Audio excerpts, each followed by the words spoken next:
Konnichiwa minasan, selamat kembali ke Jom Jeppo Minano Nihongo kelas tata bahasa ketiga. Hai, sore dewa, hajimemashou. So, tata bahasa hari ini ialah mengenai tempat atau lokasi sesuatu objek. Contohnya, koko di sini, soko di sana, asoko jauh di sana. Koko menunjukkan lokasi si penuntur. Soko ialah tempat berhampiran dengan si penuntur. Manakala asoko adalah tempat yang jauh dari si penuntur. Cara sopan untuk menggunakan kata-kata ini ialah kochira, sochira dengan achira.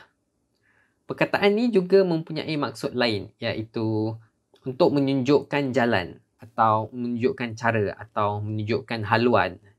Contohnya, pengacara majlis nanti cakap, "Minasan, dozo kochira e oide kudasai." Tuan-tuan dan puan-puan, sila ke sini. Dan cara casual untuk sebut koko, soko dan asoko ialah kochi, sochi dan achi. Poin tata bahasa kedua ialah N1 wa, N2 untuk tempat, des. Kalau kita ingat, corak ni kita dah belajar kat lesson pertama. So, corak ayat ni bermaksud lokasi sesuatu objek atau seseorang itu. N1 berada di N2. Contohnya, tandas berada di sebelah sana. Tandas, bilik air ialah toire. Toire wa berada di sebelah sana. Maksudnya jauh dari kita. So, lebih sesuai untuk menggunakan asoko. Toire wa asoko desu. Atau perkataan lebih sopan untuk toire ialah otearai. Yang maksud literal dia ialah tempat basuh tangan. Otearai wa perkataan sopan untuk asoko ialah achira. Otearai wa achira desu. Contoh lain pula, tempat jual komputer berada di tingkat pertama. So, misal kata, kita kat kedai pasaraya dan sedang cari tempat jual komputer, kita sebut pasokon uriba. Pasokon uriba wa di tingkat pertama. Dalam video kosakata kita dah belajar, tingkat pertama ialah ikai. Sore wa pasokon uriba wa ikai desu. Contoh terakhir kita, Cik Aisyah berada di bilik mesyuarat. Aisyah-san wa, bilik mesyuarat dalam bahasa Jepun ialah kaigi shitsu. Aisyah-san wa kaigi shitsu desu. Cara lain untuk cakap ni ialah Aisyah-san wa kaigi shitsu ni imasu. Maksudnya sama, tapi itu untuk tata bahasa yang akan datang. Tata bahasa seterusnya, N wa doko desu ka? Atau cara sopan, dochira desu ka? Ini bermaksud N berada di mana? Atau di mana laluan N? N wa doko desu ka? Atau N wa dochira desu ka? Contohnya, lagi sekali, toilet kat mana? Kita pernah guna ayat ni kat kelas dulu. Ingat lagi tak? Dia sama seperti N1 wa N2. Di mana di sini N2 ialah doko. So, toire wa doko desu ka? Asoko desu. Kat sana untuk jauh. Kita tak perlu ulang balik ayat panjang lebar. Toire wa asoko desu. Kita cuma jawab asoko desu. Dah cukup lah. Contohnya, jalan mana ke bilik mesyuarat? So, bilik mesyuarat ialah kaigi shitsu. Kaigi shitsu wa untuk tanya arah jalan ialah dochira. Kaigi shitsu wa dochira desu ka? Jalan mana ke bilik mesyuarat? Ikut jalan tu. Sochira desu. So, corak ayat ni, N1 wa doko desu ka? Kita boleh guna untuk tanya berasal dari mana, tempat tinggal, tempat bekerja dan lain-lain.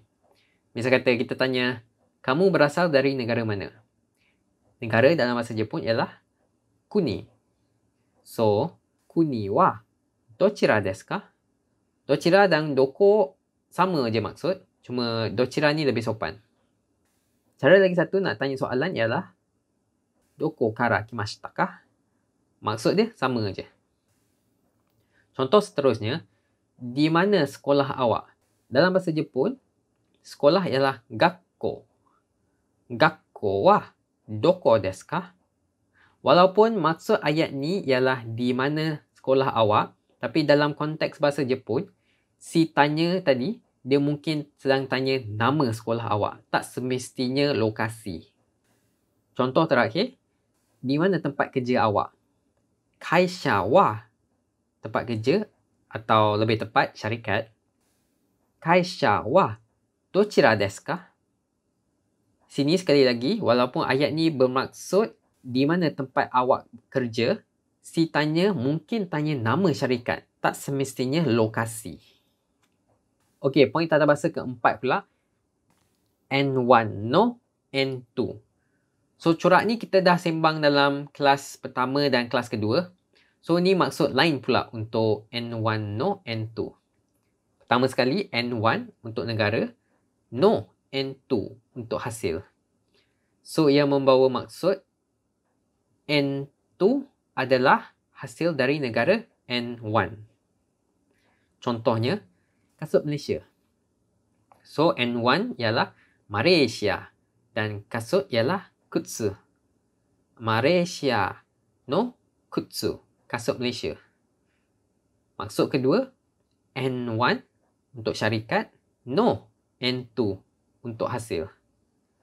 N2 adalah hasil dari syarikat N1. So, kita gantikan nama negara dengan nama syarikat.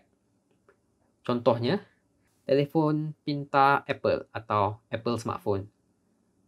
So, sekarang N1 ialah Apple. No. Dan telefon pintar atau smartphone ialah smartphone. Apple no smartphone atau smartphone. Maksud terakhir, N1 boleh dijadikan kata nama. N2 adalah hasil N1. So, bagaimana kita nak tanya hasil ini sumbernya dari mana? Contohnya, beg ni dibuat dari mana? Atau dari siapa? Oleh siapa? So, kita mulakan dengan korewa. Doko. Di sini doko boleh membawa maksud mana atau siapa. Doko no kabang desu ka? Korewa doko no kabang desu ka? Kalau kawan-kawan keliru sikit, cara kita nak ingat ni, kita bayangkan N1 ni selalu pemilik N2. Biarlah pemilik dia individu ke, syarikat ke, malah negara pun boleh. Disebabkan N1 ni pemilik, kita selalu cakap N1 dulu sebelum diikuti dengan N2. Macam contoh-contoh sebelum ni, Petronasu no kaishain. Petronas punya pekerja. Atau watashi no kabang. Saya punya beg. Malaysia no kutsu. Malaysia punya kasut. Seterusnya adalah rumusan untuk segala kata tunjuk yang kita dah belajar sebelum ni. Sebahagiannya akan bermula dengan ko, benda ni atau orang ni. So, benda itu atau orang itu. Sama dengan so tapi lebih jauh. Dan do untuk soalan.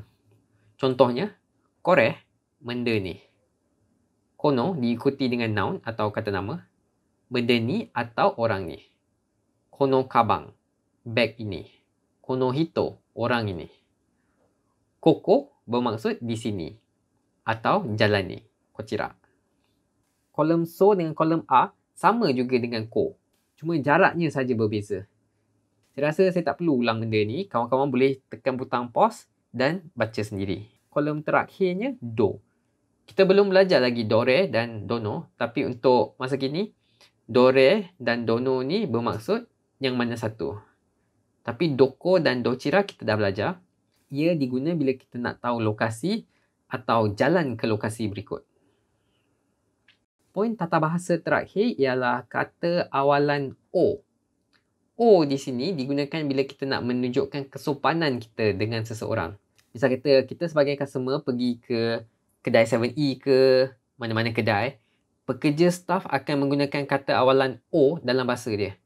Ataupun bila kita jumpa dengan orang yang kita tak kenal, kita pun guna O.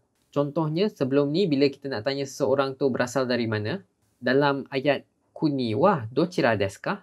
Kita tambah O kuni wa dochira desu ka? Sebenarnya kita pun pernah guna O ni dalam kelas dulu. Bila kita tanya apa nama awak? Di sini juga kita tambah O. Jadilah O namae wa nan desu ka? Contoh terakhir, berapa umur awak? Dulu kita belajar cara sopan untuk kata berapa umur ialah oikutsu desu ka? Perasan tak dalam oikutsu tu pun ada o kat situ. Ikutsu di sini bermaksud berapa banyak. Kalau kita tambah o, oikutsu bermaksud berapa umur. Cara casual untuk tanya seseorang umur ialah nansai desu ka? Kalau kawan-kawan perasan, kita tak guna anata dalam ayat-ayat ni. Sebab dalam adat Jepun, ia sangat bergantung kepada konteks. Dan dalam konteks ni, terang-terang kita sedang berbual dengan si pendengar. Ni sama je konsep bila kita cakap tentang diri kita. Kita jatuhkan watashi wa juga. Daripada cakap watashi wa han desu, kita singkatkan kepada han desu. Sebab dah jelas kita sedang memperkenalkan diri kita. So, sama je kat sini. Kalau dah faham-faham kita sedang sembang pasal kita-kita je, watashi wa dan anata ni sering dijatuhkan. Tak perlu asyik ulang je. Alright, geng. Dah tibanya masa untuk kerja rumah. So, ungkapan yang kita akan belajar sekarang ni sangat berguna bila sedang pergi shopping. So, kita mulakan dengan sumimasen. Tumpang tanya. Kamera uriba wa doko desu ka? Tempat jual kamera kat mana? Sangai de gozaimasu. Di tingkat 3. Domo. Terima kasih. Sumimasen. Sono kamera wa misete kudasai. Tumpang tanya, boleh saya tengok kamera tu? Hai, dozo. Ya, silakan. Kore wa Chugoku no kamera desu ka? Kamera ni dari negara China ke? Chugoku bermaksud negara China. Iye, Nippon no kamera desu. Bukan, ni kamera Jepun. Ikura desu ka? Berapa harga? 53,500 yen desu. 53,500 yen. Ja, kore o kudasai. Baiklah, saya nak ni. Okay, so kita ulang lagi sekali. Tapi kali ni saya akan baca bahagian B dan kawan-kawan baca bahagian A. Kalau boleh, cuba baca tanpa tengok bahagian bahasa Jepun tu. Okey, dah sedia?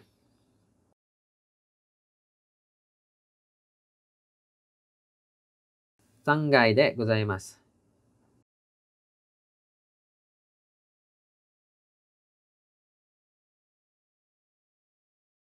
Hai, dozo. Iye, Nippon no kamera desu. 53,500 yen desu. So, itu sajalah lesen ketiga untuk Minano Nihongo Tata Bahasa. Kalau ada sebarang soalan, sila tuliskan komen anda di bawah.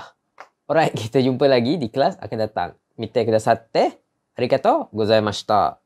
Hai, mata ne. Bye bye.